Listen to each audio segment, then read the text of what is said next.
Hubiera preferido que tengamos el día de hoy una comparecencia respetuosa, un análisis de lo que se había hecho en los últimos 4 años. En última instancia, aunque sea la aburrida defensa que presentó en la Comisión de Fiscalización de la Asamblea, pero no este ataque aleve a los representantes del pueblo ecuatoriano. Durante 4 años el señor Carlos Ochoa ha escrito con sus actos y omisiones una de las más vergonzosas páginas en la historia de la libertad de expresión de este país. Medios sancionados a su discreción, leyes reformadas bajo su criterio, ciudadanos dejados en la indefensión, voces amenazadas, un país obligado a callar por el temor a la represalia. Esa es la página que el señor Ochoa escribió a su paso al frente de la Superintendencia de Información y Comunicación. Violaciones y faltas para las cuales no basta su renuncia o destitución. El señor Ochoa escribió una página que no basta con voltear. Nuestra responsabilidad como legisladores de esta tarde es precisamente asegurarnos que la página de cinismo y vergüenza escrita por el señor Ochoa le siga una página de decencia, ética y civismo. Antes de comenzar, quisiera agradecer al Colegio de Abogados de Pichincha, a la Federación Nacional de Periodistas, a Fundamedios y en especial a todos los periodistas que han soportado valientemente una década de persecución. Gracias a su labor y a la lucha por la libertad de expresión se ha podido conocer los grandes casos de corrupción y nos hemos podido acercar más a la verdad. Por ustedes y por los ciudadanos que exigen el respeto irrestricto a la libertad de expresión, es que estamos aquí fiscalizando la labor de la Superintendencia de Información y Comunicación, que flagrantemente olvidó que su compromiso era con los ciudadanos, no con el poder. Todo poder en democracia es restringido, tiene límites, ninguno es absoluto. El clásico modelo de pesos y contrapesos garantiza este principio y en ese modelo los parlamentos, que son la representación institucionalizada del pueblo, tienen la potestad de controlar a ese poder limitado y lo hacen mediante la potestad fiscalizadora, la que hoy nos convoca. El juicio político que hoy nos convoca tiene características cruciales dentro de la tortuosa historia democrática del Ecuador. Se trata no solo de determinar si es que el ex superintendente cumplió o no sus funciones constitucionales, legales y reglamentarias. Se trata también de escoger el sistema de gobierno en el que queremos vivir.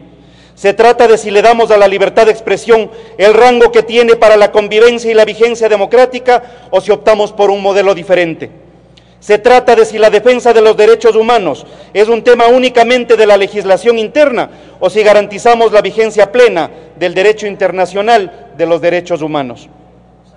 En este proceso es el pueblo quien a través de sus representantes, de nosotros los asambleístas, está controlando al poder e impide su abuso.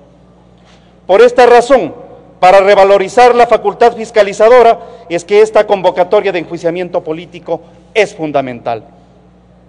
Durante esta interpelación demostraré ante el pueblo ecuatoriano cómo el funcionario que hace un rato paladinamente salió de esta sala, en su calidad de superintendente de la información y comunicación, abusó de su autoridad, construyó un modelo restrictivo de derechos y a través de este un retroceso en la convivencia democrática.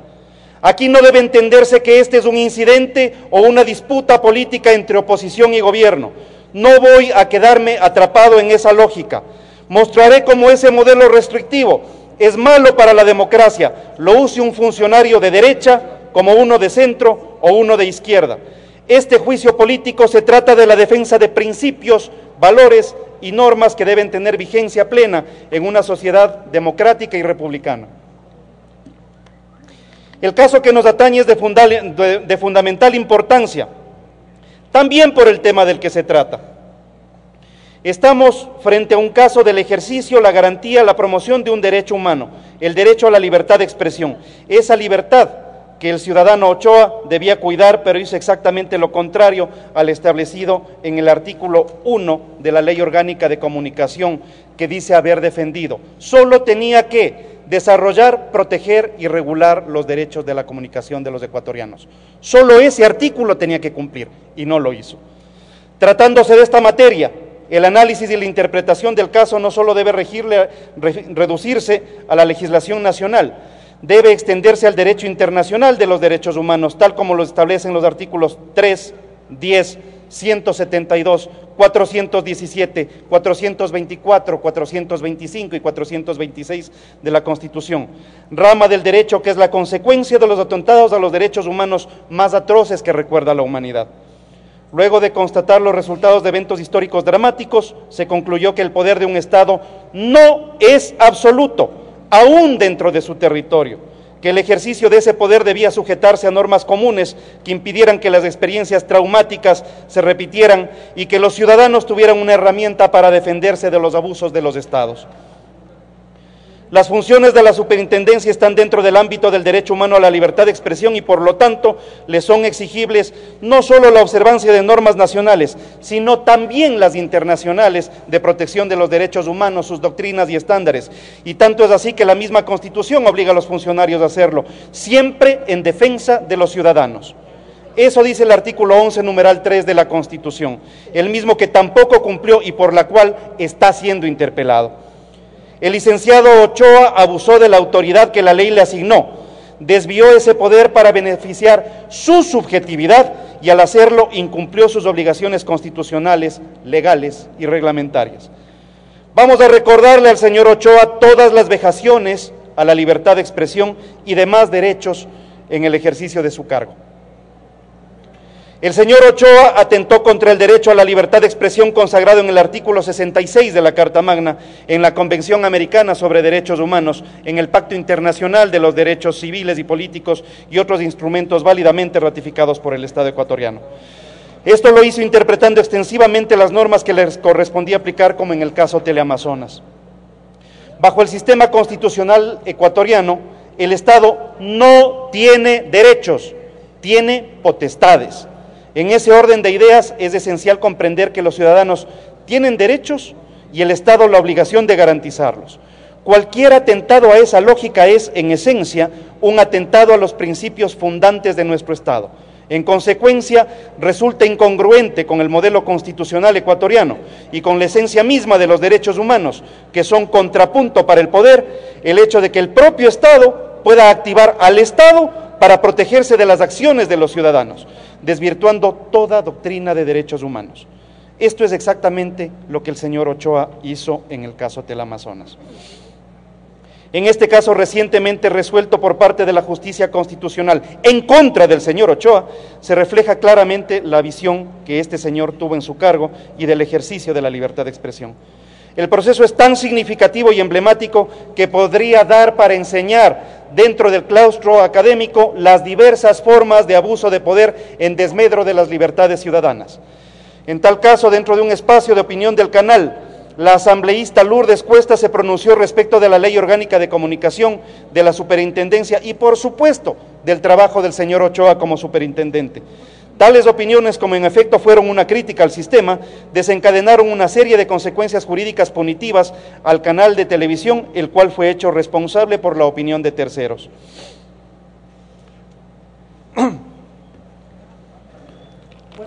Desencadenaron consecuencias. Estamos escuchando la intervención de uno de los interpelantes dentro de este juicio político en contra del ex superintendente de comunicación Carlos Ochoa, el asambleísta Fabricio Villamar. Del mismo señor Ochoa como principal personero de la institución. Es decir, bajo su errado entendimiento, usted estaba llamado a honrar los derechos de esa institución, entendiendo que el Estado tenía que defenderlos por sobre la libertad de expresión de la asambleísta y sobre todo, ciudadana Lourdes Cuesta, ignorando la jurisprudencia interamericana sobre el tema que, por ejemplo, en el caso Usón Ramírez versus Venezuela, en el que un militar fue condenado por el delito de injuria contra la Fuerza Armada Nacional, por opiniones críticas en el caso del Fuerte Mara, establece que contemplar una protección mayor y automática al honor o reputación de una institución estatal, sin considerar la mayor protección debida a la libertad de expresión en una sociedad democrática, es incompatible con la Convención Americana sobre los Derechos Humanos. El señor Ochoa olvidó que el Estado no es sujeto de derechos y no es la primera vez. Hay que recordarle que ya lo hizo en el caso de Bonil, en el caso de Expreso y en el caso de Coavisa. De hecho, tal como su nombre lo indica, el derecho humano o fundamental es de titularidad estricta de las personas, valga decir, de los seres humanos o de los colectivos humanos. Ya lo dijo la Corte Interamericana de Derechos Humanos en su primer caso contencioso y quizás el más emblemático, Velázquez Rodríguez. El ejercicio de la función pública tiene unos límites que derivan de que los derechos humanos son atributos inherentes a la dignidad humana y en consecuencia superiores al poder del Estado. Este es el concepto que Ochoa no supo, o si supo, no lo aplicó, o peor todavía, si supo o no lo aplicó, es evidente que no lo entendió. En ese sentido, si el Estado se atribuye la titularidad de derechos que por su naturaleza es imposible que los ejerza y trata de imponer a los particulares la obligación de respetar esos derechos inexistentes, está menoscabando las obligaciones del Estado en materia de derechos humanos, que le obligan a respetarlos y garantizarlos sin tener ningún ejercicio o propiedad sobre estos. Adjudicarse a sí mismo los derechos y enfrentarlos sobre sus verdaderos titulares, como lo ha hecho, es totalmente ilegítimo. Por ende, cualquier intento de desconocer el carácter estrictamente humano de los derechos fundamentales consagrados en la Constitución y los tratados internacionales constituye cuando menos una amenaza grave a su efectivo ejercicio y pone en riesgo la existencia misma de un Estado de Derecho cuya principal razón de ser es velar porque los derechos de sus ciudadanos se respeten. No puede coexistir con este modelo los mal llamados derechos del Estado, de sus instituciones o de sus agentes, ni mucho menos emplearlos como mecanismos de inhibir el ejercicio de facultades inherentes a sus ciudadanos. Además, al aplicar en su beneficio el derecho a la réplica, usted incurrió en una interpretación extensiva de la norma y en ningún renglón le otorga tal potestad a ninguna institución del Estado. El artículo 24 habla claramente de que toda persona o colectivo humano puede ejercer ese derecho, y por si fuera poco, esta aplicación del derecho a la réplica es contradictoria con el estándar interamericano en materia de libertad de expresión, que protege especialmente el libre flujo de información dirigido a amplificar voces divergentes sobre temas de interés público. Para que una democracia funcione, se requiere el mayor nivel posible de discusión pública sobre cómo funcionan la sociedad y el Estado en todos sus aspectos. Esto se conoce como asuntos de interés público. En los países democráticos, las acciones y omisiones estatales deben estar sujetas a un nivel de escrutinio muy alto por parte de todos los actores de la sociedad. Eso quiere decir que más allá de los órganos de control, también la prensa y la opinión pública están llamados a vigilar esas actuaciones. La gestión pública debe ser monitoreada y controlada por toda la sociedad y por eso se requiere libertad de expresión, o dicho de otra manera, ausencia de censura. En definitiva, al otorgar derechos al Estado, el ex superintendente ha incurrido en la causal del juicio político al haber usado sus atribuciones legales, destinadas a proteger la libertad de expresión, precisamente para coartarla. Es posible que lo haya hecho por desconocimiento, por ignorancia o por mala fe. Ninguno de esos casos le exime de su responsabilidad política derivada de su irresponsabilidad como funcionario público. Por eso es que está siendo interpelado. De la misma manera, es políticamente responsable por haber equiparado los conceptos de información y opinión en contra de la libertad de expresión, pues exigió pruebas de veracidad a la opinión, extendió la responsabilidad sobre la opinión a los medios y no observó los estándares internacionales, limitó el libre flujo de ideas. No entendió que ambos conceptos están sujetos a consecuencias jurídicas diversas, la opinión a la réplica, la información a la rectificación. En su comparecencia ante la Comisión de Fiscalización y Control Político, evidenció que sigue confundiendo conceptos tal como lo hizo durante los últimos 4 años. Vale la pena diferenciar estos dos conceptos, información y opinión. Solamente los hechos son susceptibles de juicios de veracidad o falsedad, las opiniones no. Por ende, nadie puede ser condenado por una opinión sobre una persona si es que eso no está acompañado de una falsa imputación de hechos que puedan verificarse. En ese sentido, la Corte Constitucional ha hecho la distinción que me permito citar y que en su comparecencia también se mencionó, pero evidentemente sin que la haya entendido el señor Ochoa. La información de hechos, acontecimientos y procesos de interés general debe ser veraz, verificada, oportuna, contextualizada, plural y sin censura previa. Respecto a la opinión, las citadas características no son ni jurídica ni fácticamente aplicables, dado que las opiniones constituyen manifestaciones exteriorizadas de puntos de vista propios sobre aspectos de la realidad, públicos o no, que suceden en la cotidianidad de la vida en sociedad. Lo mismo ha considerado la Corte Europea de Derechos Humanos en el caso Ligens versus Austria, en el cual se multó a un periodista por decir que la canciller era vil, oportunista, inmoral o indigno, sin poder probarlo. Allí la Corte explicó que había que distinguir claramente los hechos de las opiniones. Los primeros son comprobables, pero las opiniones son estrictamente personales y no pueden tener una valoración probatoria porque son manifestaciones de la libertad de pensamiento y de expresión. Para el ex superintendente estos conceptos esenciales no están claros, aunque era su obligación, por el cargo que ocupó, conocerlos, entenderlos y aplicarlos. Por eso está siendo interpelado. En un Estado de Derecho, los ciudadanos y más estrictamente los funcionarios públicos estamos sometidos a leyes y no a personas. Si esta regla se rompe y pesa más la opinión de una persona y su interpretación de la norma, estamos frente a un escenario propicio para el abuso del autoritarismo. El informe de la Comisión de Fiscalización y Control Político que recomienda el enjuiciamiento del señor Ochoa califica sus actos como desviaciones de poder propios de una tiranía. En este caso, el señor Ochoa como autoridad fue más allá de sus funciones e instauró un modelo en el que tenía la potestad de interpretar la norma de acuerdo a su subjetividad. Sometió de este modo a la ciudadanía a su opinión. Y en ese escenario, ¿cómo se defiende el ciudadano de este poder? No opinando, evitando las opiniones críticas, ocultando las versiones incómodas al poder, es decir, generando un escenario de autocensura e inhibición en los medios de comunicación. Para muestra un botón.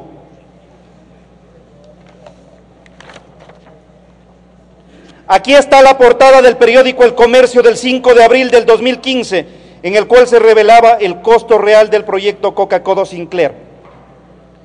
El ex superintendente sancionó al diario, a pesar de que esta información era real y de claro interés público. Y el caso se torna más grave aún, cuando el Telégrafo, el 22 de marzo del mismo año, ya había publicado la noticia que hacía referencia a los mismos datos y no recibió sanción alguna. Ochoa sancionó a los medios que se atrevieron a enrostrar el dispendio y la corrupción. En última instancia, sancionó a los que denunciaban el derroche y la corrupción. Ochoa es responsable de haber encubierto la corrupción, es responsable de perseguir la otra verdad, la verdad incómoda, la verdad por la que está preso Jorge Glass, la verdad por la que muchos fueron perseguidos. Ochoa está siendo interpelado por ser una pieza más en la estructura de la impunidad, por eso está siendo censurado. El ex superintendente convirtió su accionar en una caja de Pandora, donde dependiendo de la amistad con el régimen, salían alternativamente resoluciones perniciosas o inofensivas. Su accionar unas veces condescendiente con actores políticos de su agrado y otras veces sancionador y punitivo con quienes no eran de su agrado, vulneraron el derecho a la seguridad jurídica. La imprevisibilidad respecto de su accionar ha dejado a la ciudadanía en un estado de completa incertidumbre respecto de cómo se procederá, quién procesará, qué se aceptará, para quién y en qué contexto. El derecho a la seguridad jurídica se encuentra previsto en el artículo 82 de la Constitución, que dispone: el derecho a la seguridad jurídica se fundamenta en el respeto a la Constitución y en la existencia de normas previas, claras, públicas y aplicadas por las autoridades competentes. Existe una premisa esencial de que esta garantía se asiente en la confianza ciudadana respecto del accionar del poder público. Bajo la Constitución del 2008, la autoridad pública no puede emplear la discrecionalidad como excusa para la violación del principio de legalidad, para imponer su voluntad o capricho. Este es un mecanismo de actuación que permite escoger entre alternativas válidas, no más allá de ello. El ejercicio del derecho implica analizar circunstancias de hecho, normas jurídicas y extraer conclusiones lógicas. Si bien la doctrina ha enfocado la obligación de motivar las decisiones en el ámbito judicial, es indispensable que las decisiones jurídicas de las entidades administrativas también respeten este principio. Ochoa no lo hizo y eso se evidencia en el caso Marta Roldós versus Medios Públicos, entre tantos otros. La denunciante no tuvo derecho a la tutela administrativa. Su denuncia por linchamiento mediático fue presentada el 22 de enero del 2014 ante lo que ella consideraba una campaña de desprestigio en su contra, publicando sus correos electrónicos hackeados y elaborando una teoría conspirativa según la cual, junto con otros periodistas, intentaba derrocar a los gobiernos democráticos de la región. En el caso, nunca hubo una audiencia y el 11 de febrero la denunciante se enteró que su denuncia había sido archivada. Ochoa argumentó que, dado que no se había adjuntado la copia de la cédula ni correo electrónico, no se cumplía el artículo 8 del Reglamento para el Procesamiento de Infracciones Administrativas de la Ley Orgánica de Comunicación, instrumento infraconstitucional que en ningún caso podía ir más allá ni contradecir ni la ley ni la Constitución, que expresamente dice que no se sacrificará la justicia por la mera omisión de formalidades. Asimismo, el ex superintendente argumentó que un reglamento nunca puede estar por encima de la ley, en el oficio número 14 del 14 de febrero del presente año, dirigido a la Comisión de Fiscalización y Control Político, en el que ahora sí pedía una prórroga para su defensa. Es decir, cuando el precepto constitucional le sirve a Ochoa, lo utiliza. Cuando debe aplicarse a los demás, lo desconoce, no lo entiende, no lo aplica. Por eso está siendo interpelado. Sin problema, la falta de documentación de Marta Roldós podía suplirse en un momento procesal posterior. Su aplicación de normas secundarias de manera restrictiva, sin tomar en cuenta su deber constitucional como funcionario público de protección de derechos, generó situaciones de indefensión, como en el presente caso. Incluso, tal como lo dice el informe de la Comisión de Fiscalización y Control Político, el señor Ochoa pudo haber actuado de oficio, pero como Marta Roldós no era afín al régimen, ni tenía un caso de interés para el gobierno, simplemente archivó el caso por una formalidad absolutamente prescindible. Así es como Ochoa entiende la ley que defiende. La misma superintendencia en el caso del ministro de Electricidad y Energía Renovable y el gerente de Coca-Cola Sinclair contra el comercio ha remarcado en referencia al argumento de la contraparte de no haber cumplido los requisitos formales de la denuncia, que la Constitución señala que no puede sacrificarse la justicia por la sola omisión de formalidades. Por lo tanto, el señor Ochoa estuvo plenamente consciente de lo que significa en la práctica el artículo 169 de la Constitución, pero lo ignora a conveniencia. Por regla general, el funcionario público debe sujetarse al claro tenor de la ley para su actuar y no puede elegir frente a quién aplicar la norma, pues aquello sería contradictorio con el derecho a la igualdad y a la no discriminación. En este sentido, la discrecionalidad en la aplicación de la norma es una atribución del funcionario que en todo caso debe ser ejercida en el marco de la Constitución, bajo sus límites y con la premisa de asegurar su integral cumplimiento. De una revisión a los procesos sustanciados por Ochoa, se observa claramente que su actuar se contrapone directamente con la garantía constitucional de la seguridad jurídica que, como he indicado, se fundamenta en la previsibilidad de la actuación del poder público y que se contrapone con la discrecionalidad arbitraria y grosera que ha emprendido, actuando apaciblemente frente a unos actores y férreamente contra otros. La verdadera naturaleza del ser humano se conoce dándoles un poco de poder. La censura que hoy se le impondrá a Ochoa es la consecuencia de su naturaleza. El Ecuador no se mereció un funcionario como Ochoa. La censura y destitución evitará que el señor Ochoa o gente como él vuelva a tener poder en el Ecuador. Parecería que esta deshonestidad intelectual es un vicio que le acompaña siempre.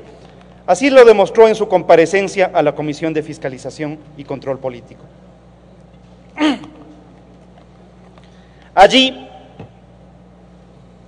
Ochoa vociferaba y se refería a varios autores, pero con una visión tan sesgada que distorsionó las ideas por ellos manifestadas.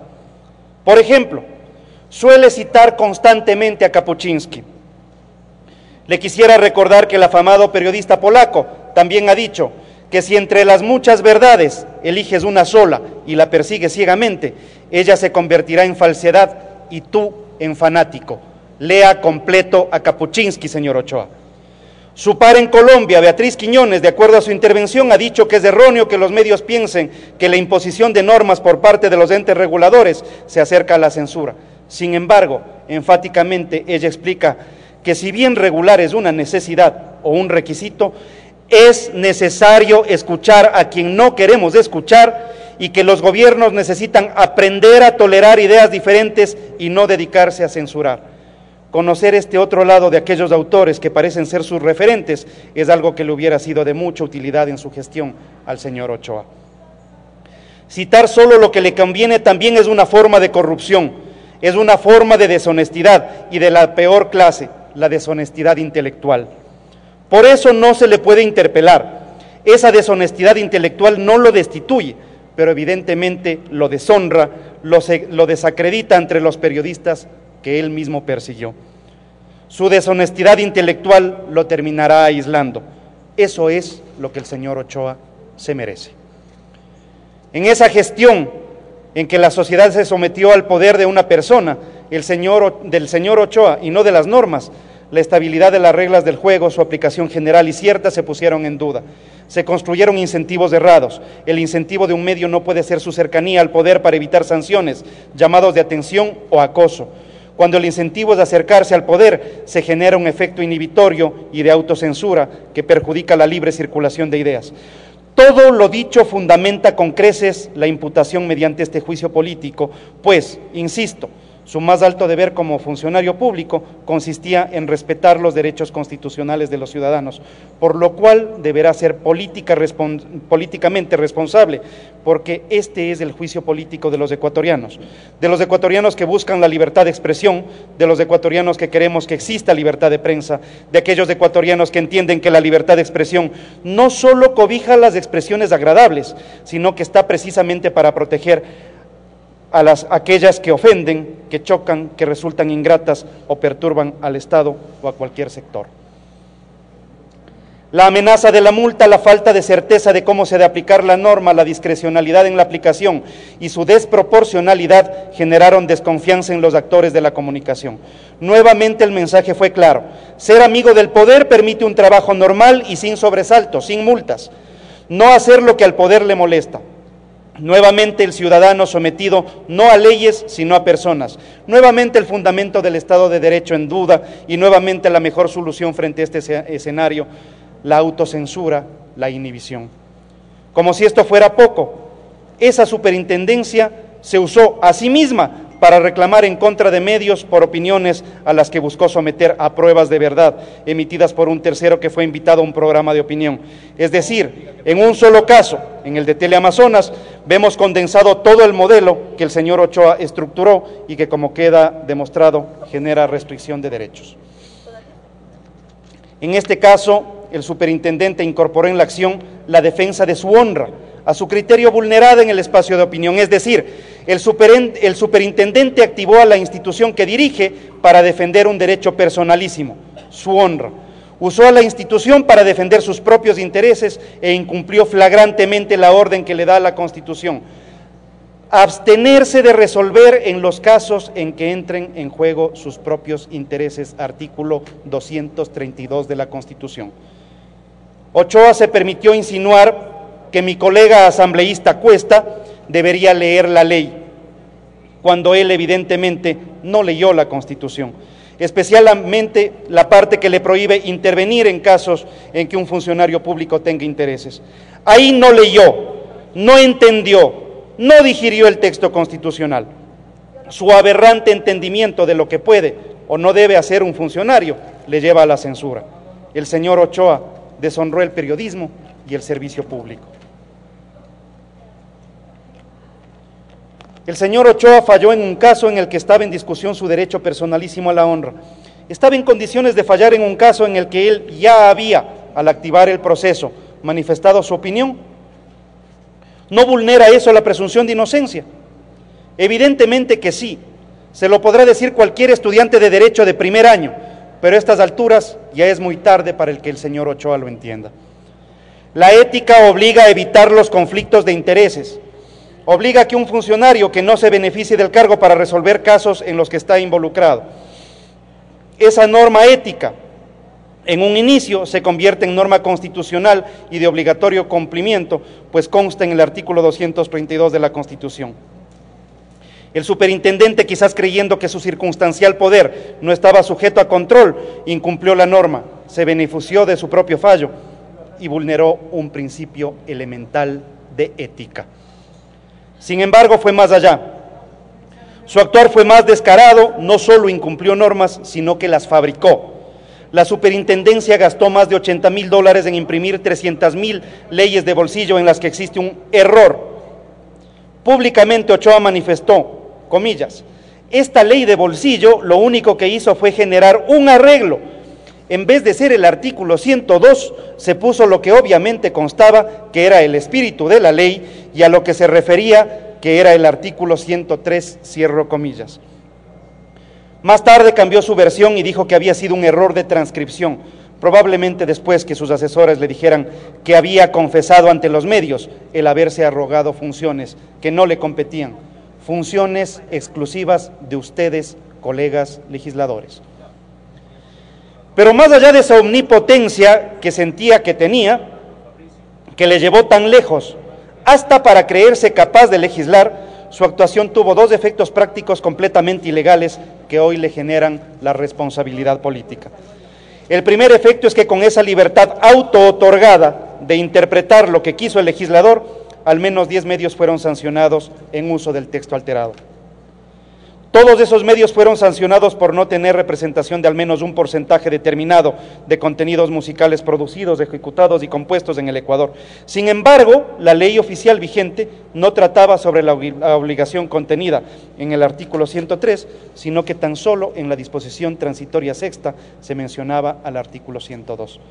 Por más inverosímil que la situación pueda parecer, es evidente que al hacer cumplir una ley que fue modificada por el mismo superintendente, atribuyéndose la calidad de legislador, violentó el deber de cumplir la ley, la única que existe, la publicada en el registro oficial, la hecha por esta Asamblea Nacional. ¿De cuándo acá Ochoa se convirtió en el intérprete del espíritu de la norma? ¿De cuándo acá los funcionarios nos dan interpretando lo que correcta o incorrectamente hace la Asamblea Nacional? O como alguien solía decir, quiere legislar, gana elecciones, pues. El segundo efecto es la ilegalidad de no haber iniciado una investigación para esclarecer los motivos de la falencia que costó miles de dólares. Jamás se tomaron las medidas idóneas para esclarecer el contexto y las responsabilidades del caso. Peor aún, se ha clarificado cómo estos recursos públicos serán restituidos. Este es un claro panorama de negligencia en el manejo de los fondos de los ecuatorianos, ante lo cual pido al Pleno de la Asamblea que esta prueba sea remitida inmediatamente a la Fiscalía General del Estado para que se pueda determinar los posibles delitos en los que habría incurrido el licenciado Ochoa. El señor Ochoa no solo enfrenta por su prepotencia la justicia política, también enfrentará la justicia ordinaria por el presunto cometimiento de delitos comunes. A eso le llevó su prepotencia, destitución confirmada, censura evidente y probablemente prisión. Ese es el destino que el señor Ochoa se labró por prepotente. Al incumplir normas de todo rango, abusó de su autoridad, desvió el poder para satisfacer sus intereses particulares, creó un artículo y aplicó esa norma inexistente y fue negligente con el uso de los recursos públicos. Frente a todo esto, y para concluir, la pregunta esencial es, ¿qué consecuencias trae el escenario que el señor Ochoa diseñó? La respuesta indiscutible es la autocensura. Si un medio debe cuidar no solo lo que dicen sus colaboradores y empleados, sino también lo que opinen los invitados a los espacios de opinión, e incluso lo que puedan afirmar terceras personas a través de sus remitidos, ¿cuál sería la manera más eficaz de prevenir esas sanciones? Obligar a los trabajadores a evitar temas, personas o casos. Respecto de los invitados, escogerlos bien, no invitar a aquellos que pueden ser incómodos. Respecto de los remitidos, analizar el contenido de los mismos, evitar los remitidos que puedan generar controversia. El resultado de todo este sistema, solo un segmento de las opiniones pueden circular con libertad, las otras son silenciadas, postergadas, anuladas. En el mediano plazo, el efecto de este modelo resulta inevitablemente en un retroceso democrático. Colegas asambleístas, fuimos elegidos por ciudadanos que vieron en nosotros la convicción o la esperanza de que lucharíamos por sus derechos. También fuimos elegidos por muchos que hoy sienten que pueden recuperar la fuerza de su voz y esa confianza que han depositado en nosotros, no es un encargo menor. Quienes estamos aquí hoy, lo estamos porque defendemos disímiles alineamientos ideológicos, diferentes formas de entender las relaciones internacionales o el desarrollo económico, pero todos coincidimos en las nociones de derechos humanos, libertad o democracia. Para los socialdemócratas representados en esta asamblea, no será ajeno el criterio de Willy Brandt, que decía que el poder puede volver cínico al funcionario. Por eso tengo la certeza de que los socialdemócratas votarán en contra del cinismo. El señor Ochoa será sancionado por los socialdemócratas. Los nacionalistas ecuatorianos recordarán a Eloy Alfaro, que decía: el debate de los asuntos públicos debería ser desinhibido, robusto, ampliamente abierto y debería incluir ataques vehementes, cáusticos y algunas veces desagradablemente agudos sobre los funcionarios públicos y el gobierno. El señor Ochoa será censurado por los que respetan el legado intelectual de Alfaro. Los humanistas estaremos de acuerdo en que el poder de censura está en la gente sobre el gobierno y no en el gobierno sobre la gente.